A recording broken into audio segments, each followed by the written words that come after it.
Hello viewers, Assalamu alaikum. This is Dr. Sakis bin Ahmed from Dr. Sakis Factory. এই সময়টাতে গরম চলে আসছে, আপনারা জানেন অত্যধিক গরম পড়ছে এবং মাঝে মাঝে বৃষ্টি হচ্ছে, একটা মনসুন সিজন এবং এই সময়টাতে কালবৈশাখী হবে।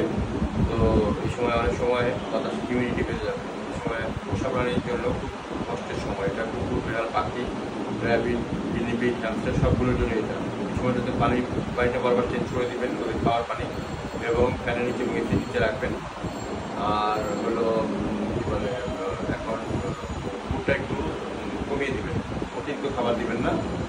আর হলো হাঁটাহাঁটি করতে যখন বাইরে নিয়ে যাবেন বেশি হাঁটানোর প্রয়োজন নাই।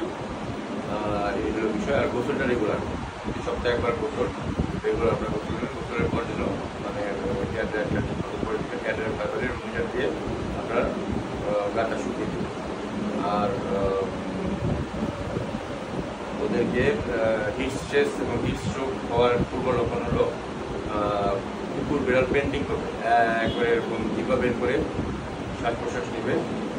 আর পাখিও তাই গেপিং করবে। তো এই সময়টাতে যদি এরকম দেখেন যে হিট স্ট্রেস এবং দুর্বল হয়ে যাচ্ছে, তাহলে সাথে সাথে আমাদের নিচে দেওয়া নাম্বারে যোগাযোগ করে আমাদের গুলশান ক্লিনিকে আসতে পারে। যারা গুলশান এবং আশপাশে যারা আছেন গুলশান ক্লিনিকে আসবেন, একটা সার্ভিস ক্লিনিক গুলশান ব্রাঞ্চ। আর যারা ধানমন্ডির আশপাশে আছেন তারা লালমার্কেট ক্লিনিকে আসবেন। ধন্যবাদ সবাইকে। আসসালামু আলাইকুম।